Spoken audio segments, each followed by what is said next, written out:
If you looked at the headlines this morning, you would think Lionel Messi is in trouble. Inter Miami just lost 3-0 against Alianza Lima in Peru. The critics are already shouting, is he too old?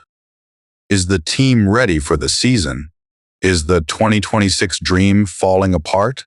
But while the world is obsessing over a meaningless preseason scoreline, they are missing the reality right in front of their faces. Lionel Messi did not fly to Peru just to play soccer, and he certainly did not move to America just to win matches. Earlier this week, during a private meeting, billionaire Anand Ambani gifted Messi a Richard Mille watch worth over $1.3 million. For 99% of the planet, that is a life-changing object. For Messi, it is a casual handshake. As we sit here in late January of 2026, one truth is becoming impossible to ignore. Lionel Messi is no longer just a footballer. He is a corporate nation-state. While fans argue over goals and assists, Messi's inner circle is quietly operating a business empire that looks less like a sports career, and more like a hostile takeover of the American economy. We are talking about luxury hotels spanning continents. A real estate portfolio so massive it has reshaped entire city blocks in Florida. And a contract so powerful, it essentially makes him the owner of the league he plays in. Today, we are ignoring the scoreboard, and we are exposing the finance.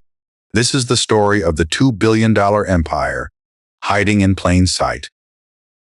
Let us start with the money, because the numbers you hear on ESPN are a lie. On paper, Messi's base salary sits at around $20 million a year. Sounds impressive, until you see the real number. In 2026 alone, Messi's total annual earnings are estimated at a jaw-dropping $135 million. That is not for an entire career. That is for one single season. But here is where the story completely breaks the rules. The real power is not the salary. It is the equity hidden inside his deal, is a clause that sounds almost fictional. Lionel Messi holds the option to acquire 10% ownership of Inter Miami, with zero buy-in required once it is exercised. Think about what that means today. Since the moment he arrived, the club's valuation did not just rise, it exploded. Inter Miami has crossed the $1 billion mark practically overnight if the numbers continue on this trajectory. By the time Messi officially retires, that single ownership stake could be worth over $200 million without him ever writing a check. And it does not stop there. Messi also receives direct revenue shares from Apple TV's Major League Soccer Season Pass and global Adidas sales. That means every new fan, every jersey sold, every international subscriber pays Messi again. At this point, he is not just playing in Major League Soccer. He is company owning its future. This is no longer an athlete contract. It is a corporate blueprint. Welcome to the era of the athlete CEO. But off the pitch, Lionel Messi is quietly becoming a real estate titan. While the world watches 90 minutes on the field, Messi's personal property portfolio has quietly surged past $232 million. And that number keeps climbing.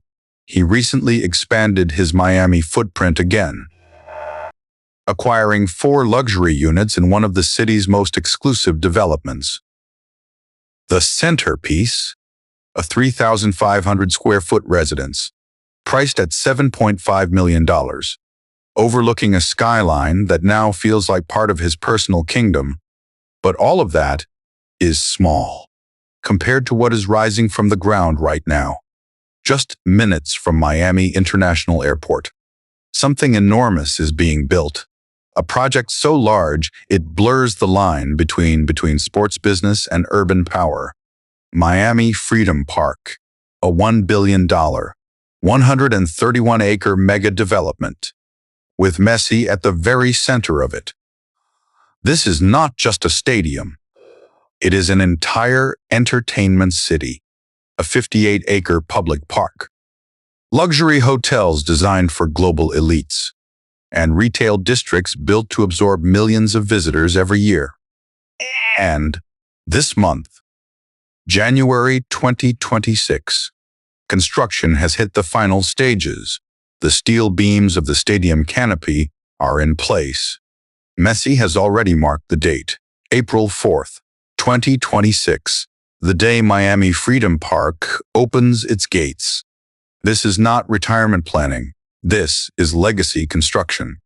While the NFL is tearing down its stadiums to fit his World Cup, Messi is building his own fortress that will stand for 50 years. So, why does yesterday's loss to Alianza Lima not matter? Because Messi is playing a different game than everyone else. Jan is the face of the 2026 World Cup. Lionel Messi is not just part of the tournament. He is the engine driving it. Economists now project a staggering $4.7 billion economic boost across North America. And Messi sits at the center of it all since his arrival. Inter Miami's revenue has not just grown. It has quadrupled, surging past $200 million. At the same time, Major League Soccer shattered records, pushing total attendance beyond 11 million fans for the first time in history. So, what is the billionaire truth? It is this. Lionel Messi did not just become the greatest footballer of all time. He outgrew the game itself. He has successfully transformed from a player chasing trophies into one of the most influential owners and power brokers in sports history. He turned his career into a corporate blueprint, a model that future athletes will study, copy, and try to replicate for decades. This is not luck. This is strategy. Every contract clause, every investment, every partnership, all designed to build something far bigger than football, so the next time you see him lose a preseason game, do not worry about him. He is doing just fine. The question is not whether Messi can win another trophy. The question is Lionel Messi now the smartest businessman in sports history? Drop your answer in the comments. And if you want to keep tracking the rise of the GOAT's $2 billion legacy, make sure you subscribe. I am out.